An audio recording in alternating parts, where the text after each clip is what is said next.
En este segundo vídeo vamos a hablar de las colonizaciones. Ya sabemos que los griegos tuvieron que salir a partir del siglo VIII a.C. a buscar nuevas tierras para cultivar y conseguir recursos. La Hélade se había quedado pequeña para tanta población, y algunos exploradores salieron al mar aprovechando que eran muy buenos navegantes y buscaron otros lugares para establecer a la población griega y, de paso, contactar con otros pueblos e intercambiar productos. Los griegos colonizaron el sur de Italia, el norte de Egipto y el Mar Negro, que lo tenían relativamente cerca, pero algunos se aventuraron un poco más allá y cruzaron todo el Mediterráneo hasta llegar al noreste de la península ibérica y el sur de Francia. Pero no fueron los únicos. La llegada de estos pueblos a la península ibérica supuso un salto en el progreso de los pueblos que aquí habitaban. Es el momento en el que la historia llega a este territorio, pues eran las primeras civilizaciones avanzadas que ponían pie en la península ibérica y es el primer momento en que tenemos escritos de este lugar. Además aportaron a los pueblos indígenas nuevos conocimientos, como nuevas formas de trabajar el metal o incluso nuevos dioses a los que adorar. Una de estas aportaciones más importantes fue la introducción de la moneda, que había sido desarrollada por los griegos y que gracias a ellos llegó a la península ibérica. También la escritura, que fue desarrollada por los íberos, los pueblos que estaban en contacto con estos colonizadores, una escritura que aún no hemos sido capaces de descifrar y traducir. Porque estos pueblos no entraron en territorio peninsular. Su intención no era conquistar el territorio, sino solamente establecer ciudades costeras y entablar lazos económicos y comerciales con los habitantes de la península. Por lo tanto, solo establecieron contacto con los pueblos que vivían cerca de la costa mediterránea, que eran los íberos. Ya hablaremos de ellos, pero veremos cómo tienen muchas influencias de estas culturas llegadas del otro lado del Mediterráneo. Los primeros en llegar no fueron los griegos, fueron los fenicios. Procedían de Fenicia, una zona que se encontraba donde hoy están Siria y el Líbano.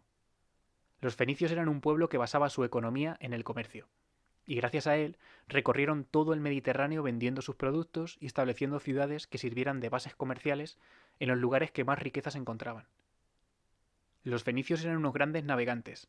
De hecho, hay teorías que hablan de un posible viaje fenicio explorando las costas de África más allá del estrecho de Gibraltar, que pudo rodear África navegando por primera vez en la historia.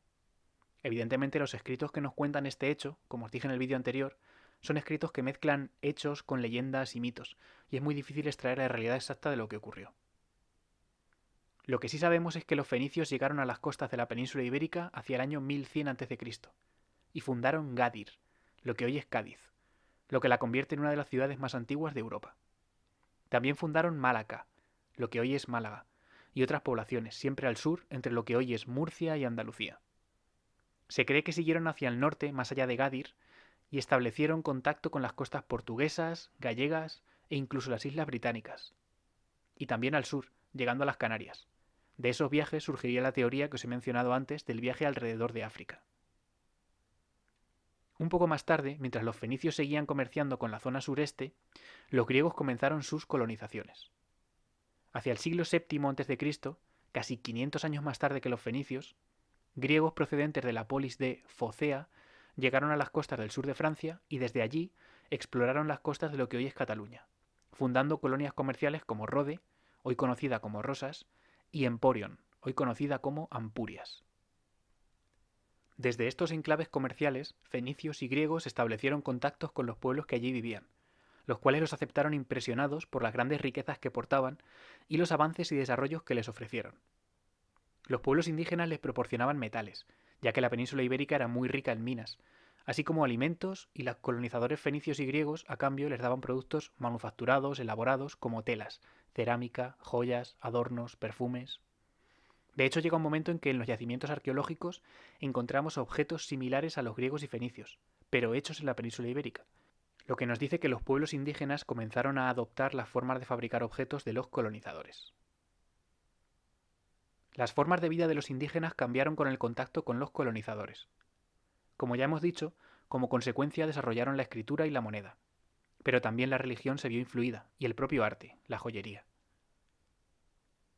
Ya hemos dicho que ni fenicios ni griegos mostraron nunca aspiraciones de conquista, de formar un nuevo estado sometiendo a los pueblos indígenas. Solamente buscaban comerciar y sacar beneficio económico. Pero encontramos un tercer pueblo colonizador que sí mostró esas intenciones. Son los cartagineses.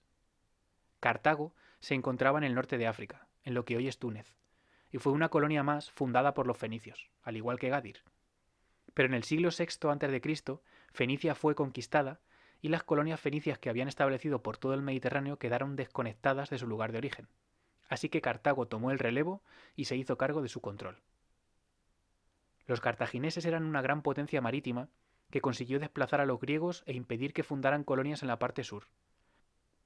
Establecieron una importante colonia en Ibusim, que hoy es Ibiza, en las Islas Baleares, y desde allí controlaron que los griegos no se internaran en la mitad sur de la costa mediterránea, reservada para ellos ahora que los fenicios ya no podían comerciar con ella. Poco a poco, los cartagineses controlaron toda esa zona y sustituyeron completamente a los fenicios, controlando su riqueza en metales, lo que les proporcionó un gran poder económico. En el siglo III a.C., una nueva potencia comenzó a expandirse militarmente en el Mediterráneo central y amenazó el control del mar que tenían los cartagineses. Era Roma, que comenzaba sus primeras conquistas. Los cartagineses lucharon con ellos, algo que veremos más adelante porque nos afecta directamente. Y para obtener más armas y más soldados, los cartagineses ocuparon militarmente la costa levantina y el sur de la península ibérica. Ya no eran colonias comerciales, ahora era un control político y militar, una conquista, sometiendo a muchas poblaciones indígenas de íberos y creando un imperio que pudiera hacer frente a la amenaza de los romanos.